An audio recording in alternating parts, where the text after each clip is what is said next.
Good morning to all. आइए हम लोग देखते हैं बाल विकास परिचय के बारे में कि ये चाइल्ड डेवलपमेंट क्या होता है। बेसिक बेसिक देखेंगे, ऊपर ऊपर देखेंगे, थोड़ा थोड़ा देखेंगे कि ये बाल विकास है क्या। एक इंट्रो टाइप का क्लास होगा, छोटा सा क्लास होगा, बहुत बड़ा नहीं होगा। और मेन मेन जो चीज़ें जानने योग्य होंगी वही उन्हीं बातों पर चर्चा होगा। चलिए स्टार्ट करते हैं। लेट करना बेकार है। विकास की अवधारणा। विकास की अवधारणा तो बाल विकास का अर्थ क्या है, इसको पहले जानना होगा कि बाल विकास का अर्थ क्या है। बालक का शारीरिक, संज्ञानात्मक, सामाजिक, संवेगात्मक और भाषाई विकास या परिवर्तन से होता है ना। मतलब बाल विकास का अर्थ क्या है कि बालक का शारीरिक, संज्ञानात्मक, सामाजिक, संवेगात्मक एवं भाषाई विकास हो या परिवर्तन। ठीक है, तो कुल मिला के सर्वांगीण विकास अगर हम लोग कहेंगे, बालक का सर्वांगीण विकास ही क्या है, बाल विकास है। सर्वांगीण विकास जब हम बोलेंगे तो उसमें उसका पढ़ाई लिखाई, सामाजिक विकास, शारीरिक विकास, भाषाई विकास सब हो जाएगा। तो अब परिवर्तन क्या है कि विकास का प्रयोग परिवर्तन के संदर्भ में किया जाता है। गर्भावस्था से मृत्यु पर्यंत व्यक्ति में निरंतर परिवर्तन होता है। विकास का प्रयोग परिवर्तन के संदर्भ में किया जाता है।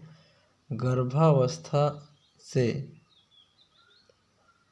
मृत्यु पर्यंत व्यक्ति में निरंतर परिवर्तन होता रहता है। तो ये भी एक तरह का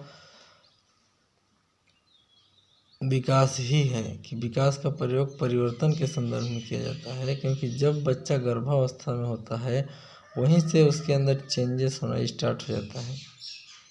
उसके शारीरिक बनावट में परिवर्तन धीरे धीरे बड़ा होता है, फिर जन्म लेता है। जन्म लेने के बाद निरंतर बढ़ते रहता है, उसका बुद्धि परिवर्तन होते रहता है। परिवर्तन की यह श्रृंखला बताता है कि व्यक्ति बढ़ रहा है।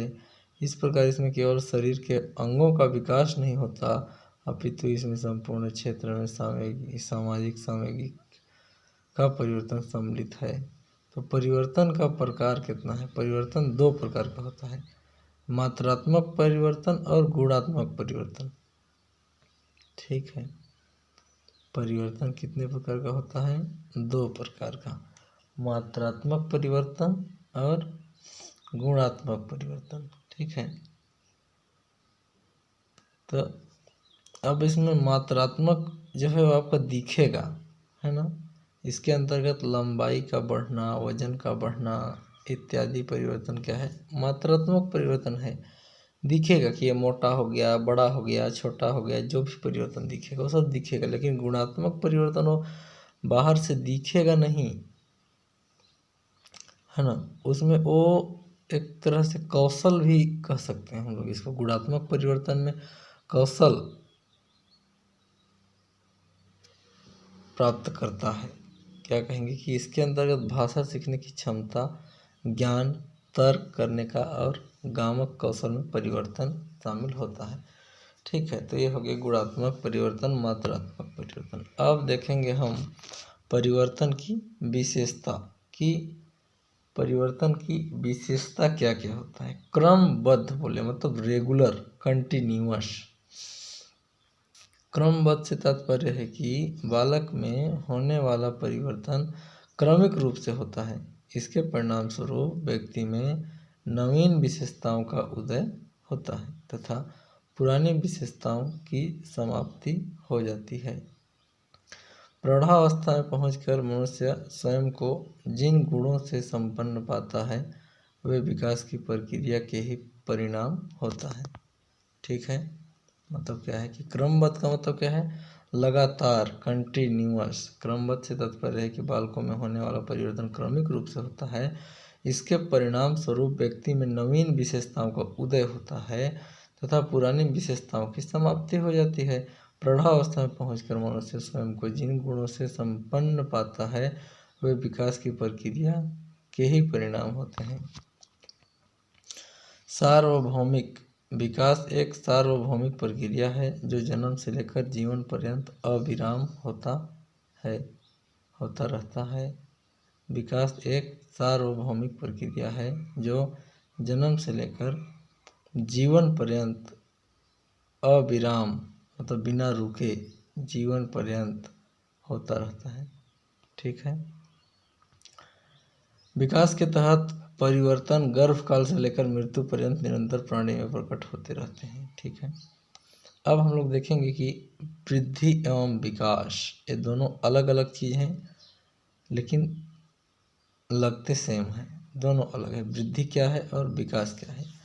तो वृद्धि मुख्यतः क्या है, शारीरिक विकास से संबंधित है। जब व्यक्ति बड़ा होगा, हाइट में उसकी हाइट बढ़ जाएगी, है ना, उसका वजन बढ़ जाएगा, वो मोटा हो जाएगा, तो इस टाइप का जो होगा इसको हम लोग बोलेंगे वृद्धि, है ना। शरीर विकास कर रहा है, शरीर छोटा था बड़ा हो गया, पतला था मोटा हो गया, छोटा था बड़ा हो गया, ये सब चीज़ देखने को अगर आपको मिलेगी तो इसको तो आप देख लेंगे ना भाई आँखों से कि ये व्यक्ति इतना बड़ा था अब ये बड़ा हो गया, हाइट इसका बढ़ गया, तो दिखता है। तो जो दिखता है वही वृद्धि है।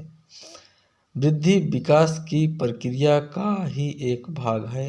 और जब विकास होगा तो विकास में आपको दिख भी सकता है, नहीं भी दिख सकता है ना।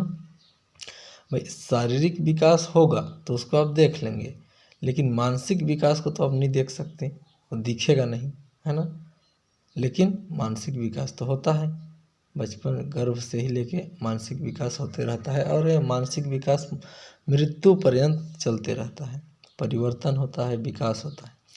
विकास में वृद्धि से तात्पर्य आकार, सोच, समझ और कौशल की वृद्धि से है। अगर किसी का सोच विकसित हो रहा है, वो अच्छा सोच रहा है पहले की तुलना में, अच्छा वो समझदार बनते जा रहा है, तो वो तो आपको दिखेगा नहीं ना, है ना। ठीक। मानव के शरीर के विभिन्न अंगों के विकास तथा उनके कार्य करने की क्षमता का विकास माना जाता है। व्यक्ति के शारीरिक अंगों के विकास के परिणाम स्वरूप उसका व्यवहार किसी न किसी रूप से प्रभावित होता है।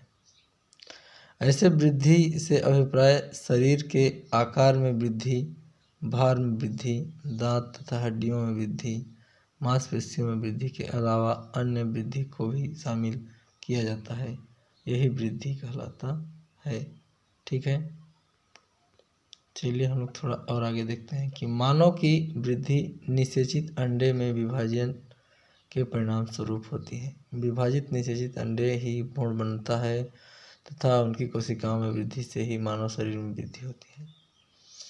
वृद्धि तथा शारीरिक वृद्धि निरंतर नहीं होती है, इसकी गति एक जैसी नहीं होती है। वृद्धि की गति में परिवर्तन आते रहते हैं। किसी विशेष समय तक वृद्धि होती है तथा उसके पश्चात यह रुक जाता है। तो वृद्धि अब देखेंगे कि जीवन पर्यंत वृद्धि नहीं होता है, लेकिन विकास होता है। भाई कोई व्यक्ति 80 साल का हो गया है तो क्या आप कहोगे कि वो बचपन से लगातार बढ़ रहा है, लगातार मोटा हो रहा है। 80 साल तक मोटा होते रहेगा तो कितना मोटा हो जाएगा, है ना। एक फिक्स टाइम तक वो मोटा होगा, बढ़ेगा, उसके बाद उसका वृद्धि क्या हो जाएगा, रुक जाएगा, फिक्स हो जाएगा, है ना। जैसे आदमी 6 फीट ही तो होता है ना, 6 फीट से तो ऊपर बड़ा नहीं हो सकता। तो वो 6 फीट का कोई ज़रूरी थोड़ा है कि 80 साल में होगा। कोई कोई तो 20 साल में ही हो जाते हैं, है ना। जितना हाइट होना है 20 साल में हो जाएंगे, उसके बाद हाइट उनका बढ़ना बंद हो जाएगा। ठीक है। वृद्धि से व्यक्ति बड़ा और भारी होता है। ठीक है। वृद्धि एक विशेष पद्धति पर तथा आंतरिक रूप से होती रहती है। शिशु काल में वृद्धि की गति बहुत तीव्र होती है, लेकिन बाद में यह धीमी हो जाती है। वृद्धि वंशानुक्रम और वातावरण की अंतःक्रिया से होती है। वृद्धि से व्यक्ति बड़ा और भारी होता है। वृद्धि को मात्रा के रूप में माना जा सकता है। वृद्धि की सामान्य पद्धति होती है, न कि अलग अलग व्यक्तियों में अलग अलग। वृद्धि निषेचित अंडे में विभाजन के परिणाम स्वरूप होती है। वृद्धि निरंतर नहीं होती है। वृद्धि की गति एक समान नहीं रहती है, इसमें परिवर्तन आते रहते हैं। वृद्धि एक विशेष समय तक होती रहती है। फिर उसके बाद रुक जाती है। वृद्धि आंतरिक रूप से होती है।